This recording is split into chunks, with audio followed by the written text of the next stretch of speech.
നമസ്കാരം. വയനാട്ടിലെ മുത്തങ്ങയിൽ ആദിവാസികൾക്ക് നേരെയുണ്ടായ പോലീസിന്റെ നരനായാട്ട് മലയാളിക്ക് മറക്കാനായെന്ന് കരുതുന്നില്ല. പക്ഷേ അന്ന് ആദിവാസികളുടെ അവകാശത്തിന് അവർ മുന്നിട്ടിറങ്ങിയപ്പോൾ അവിടെ നേതൃത്വം നൽകിയ ഒരു വനിതയുണ്ടായിരുന്നു. പേര് CK ജാനു. അവർ മുത്തങ്ങ സംഭവം വിസ്മരിച്ചതായി തോന്നുന്നു. അതിന്റെ വിശദാംശങ്ങളിലേക്ക് കടക്കും മുൻപ് ഒരു അഭ്യർത്ഥന. ഞങ്ങളുടെ ചാനൽ നിങ്ങൾക്ക് ഇഷ്ടമാവുകയാണെങ്കിൽ ലൈക്ക് ചെയ്യുക, കമന്റ് ചെയ്യുക, സബ്സ്ക്രൈബ് ചെയ്യുക, പ്രിയപ്പെട്ടവർക്കായി പങ്കുവയ്ക്കുക. ഇഷ്ടമായില്ലെങ്കിൽ അക്കാര്യവും രേഖപ്പെടുത്തുക.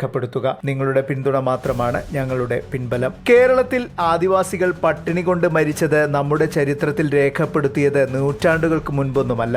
ഈ സമീപകാലത്തും ആദിവാസി ഊരുകളിൽ വിശപ്പിനാൽ നിലവിളിക്കാൻ പോലുമാകാതെ മരിച്ചവർ നിരവധിയാണ്. അങ്ങനെ ഒരു ദൗർഭാഗ്യകരമായ സാഹചര്യത്തിലാണ് 2001 ഓഗസ്റ്റ് മാസത്തിൽ മുത്തങ്ങയിലെ ആദിവാസികൾ പ്രതിഷേധം തുടങ്ങിയത്. അന്ന് മുഖ്യമന്ത്രിയായിരുന്ന AK ആന്റണിയുടെ ഔദ്യോഗിക വസതിക്ക് മുന്നിലായിരുന്നു പ്രതിഷേധം. 48 ദിവസമായിരുന്നു സമരം നീണ്ടത്. സംസ്ഥാനത്ത് ആദിവാസി വിഭാഗത്തിൽപ്പെട്ടവർക്ക് ഭൂമിയും പുനരധിവാസ നടപടികളും വാഗ്ദാനം ചെയ്തുകൊണ്ടാണ് അന്ന് സമരം അവസാനിച്ചത്. എന്നാൽ വാഗ്ദാനം നടപ്പാക്കാൻ അന്നത്തെ സർക്കാർ തയ്യാറാകാതിരുന്നതോടെ വയനാട്ടിലെ ആദിവാസി ഗോത്ര മഹാസഭ മുത്തങ്ങ വനത്തിലേക്ക് പ്രവേശിച്ചു. മുത്തങ്ങ വനം വിവിധ ആദിവാസി സമൂഹങ്ങൾക്ക് ജന്മദേശമായി സർക്കാർ അംഗീകരിച്ച പ്രദേശം കൂടിയായിരുന്നു. എന്നാൽ 1960 മുത്തങ്ങയെ വന്യജീവി സങ്കേതമായി പ്രഖ്യാപിച്ച ശേഷം 1980 ആദിവാസികളെ നിർബന്ധിച്ച് കുടിയിറക്കിയതായിരുന്നു. വീണ്ടും സർക്കാരിന്റെ വാഗ്ദാനം പൊള്ളയാണെന്ന് തിരിച്ചറിഞ്ഞതോടെയാണ് AGMS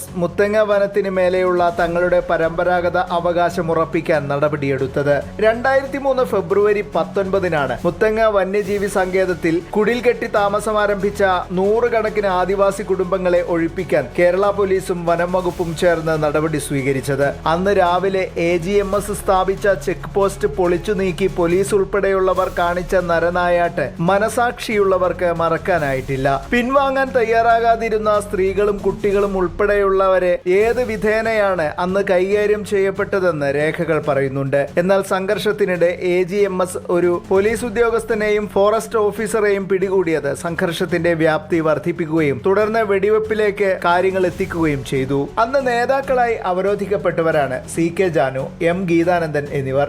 ജസ്റ്റിസ് BR കൃഷ്ണയ്യർ സംഭവത്തെക്കുറിച്ച് തന്റെ പ്രാഥമിക റിപ്പോർട്ടിൽ പറഞ്ഞത് പോലീസ് നടപടി അനാവശ്യമായിരുന്നു എന്നാണ്. ആദിവാസി പ്രതിഷേധത്തോട് സമാധാനപരമായി പ്രതികരിക്കുന്നതിൽ UDF സർക്കാർ പരാജയപ്പെട്ടുവെന്നും അദ്ദേഹം റിപ്പോർട്ടിൽ വ്യക്തമാക്കിയിരുന്നു. മാത്രമല്ല രാഷ്ട്രീയ കുതന്ത്രങ്ങളിൽപ്പെട്ട് ആദിവാസികളെ ഇരകളാക്കുകയായിരുന്നു എന്നും അഭിപ്രായമുയർന്നു. ഇവിടെയാണ് CK ജാനു ഉൾപ്പെടെയുള്ളവർ മറുപടി പറയേണ്ടത്. UDF ആദിവാസികൾക്ക് ചെയ്ത നേട്ടങ്ങൾ CK ജാനു ആദിവാസി സമൂഹത്തിന് മുന്നിൽ അക്കമിട്ട് നിരത്തട്ടെ. ശേഷം രാഷ്ട്രീയ പാർട്ടികൾ ആദിവാസി വിഭാഗത്തിന് കോടാനുകോടികൾ ചിലവഴിച്ച ഉത്തേജന പാക്കേജുകൾ നടപ്പാക്കിയതിന്റെ കണക്കുകളും പുറത്തുവിടട്ടെ. കേരള ജനസംഖ്യയുടെ വെറും 1.5% മാത്രമാണ് ആദിവാസികൾ. അവരുടെ ഉന്നമനത്തിനായി കാലാകാലങ്ങളായി വിവിധ സർക്കാരുകൾ നീക്കിവച്ചിരുന്ന കോടാനം കോടികൾ എന്തിന് ഉപയോഗിച്ചു എന്ന് ആദിവാസികളുടെ ഉന്നമനത്തിനു വേണ്ടി വാതോരാതെ പ്രസംഗിക്കുന്നവർ പറയട്ടെ. ആ വിഭാഗത്തിന് ആ തുകയുടെ 1% ലഭിച്ചിരുന്നുവെങ്കിൽ